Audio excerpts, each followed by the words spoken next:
Anda masih bersama kami dalam IDX Session Closing. Ya, pemirsa, penyediaan tenaga listrik erat kaitannya dengan penggunaan energi baru terbarukan dan pengurangan bahan bakar fosil. Lantas negara mana saja yang telah berhasil mengembangkan energi baru terbarukan? Kita simak informasinya dalam tayangan IDX Statement berikut ini. Pemirsa, beberapa tahun terakhir penggunaan dan pengembangan energi baru terbarukan telah mengalami peningkatan pesat di sejumlah negara di dunia, khususnya sebagai sumber tenaga listrik.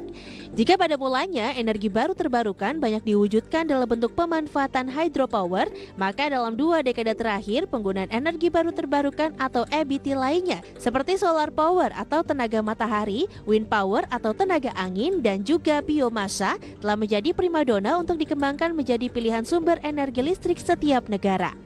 Pengembangan dan penggunaan EBT juga sejalan dengan kondisi negara-negara yang menghadapi tekanan yang semakin besar untuk mengurangi jejak ekologis yang ditinggalkan di bumi, memperlambat perubahan iklim, serta semangat melindungi lingkungan untuk generasi mendatang. Hal inilah yang mendorong pada pentingnya transisi untuk menggunakan EBT dengan mengurangi penggunaan bahan bakar fosil.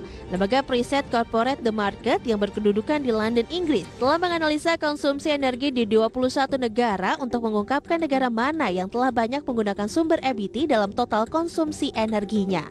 Analisa dilakukan terhadap sumber EBT yang bervariasi mulai dari angin, matahari, air, dan bioenergi dengan semakin banyak pilihan yang lebih ramah lingkungan untuk menghasilkan energi yang digunakan setiap harinya. Dari analisa tersebut, Jerman menjadi negara teratas dengan konsumsi EBT tertinggi di dunia.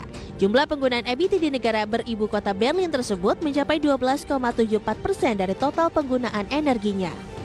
Tak mengherankan jika Jerman menjadi pengguna EBT tertinggi di dunia, karena pengembangan di negara tersebut sudah dilakukan secara besar-besaran sejak tahun 90-an.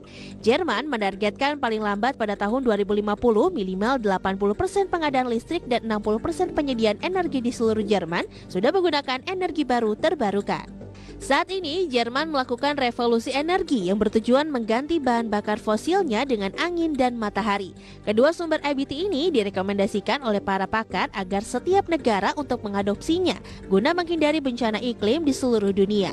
Secara khusus, Jerman telah mengurangi penggunaan batu bara dan selama 6 bulan pertama 2019, Jerman menggunakan lebih banyak sumber EBT untuk menghasilkan listrik ketimbang batu bara dan nuklir. EBT juga menyumbang 40% dari konsumsi listrik Jerman pada tahun 2018 dan kini terus dikampanyekan upaya peningkatan pemanfaatan EBT. Sementara Inggris menempati urutan kedua dalam penggunaan EBT di dunia dengan porsi 11,05% dari total konsumsi. Tenaga angin mendominasi di negara itu dan mencatat rekor baru ketika angin memberikan lebih dari 40% bagi sumber listriknya. Adapun Indonesia dalam daftar penggunaan EBT yang dirilis oleh situs Compare the Market menempati urutan ke-16 di bawah Afrika Selatan dengan penggunaan EBT hanya 2,5%. Selain Indonesia, negara dengan konsumsi EBT sangat rendah antara lain Meksiko sebesar 1,65%, Korea Selatan 1,63%, dan Rusia 0,04%.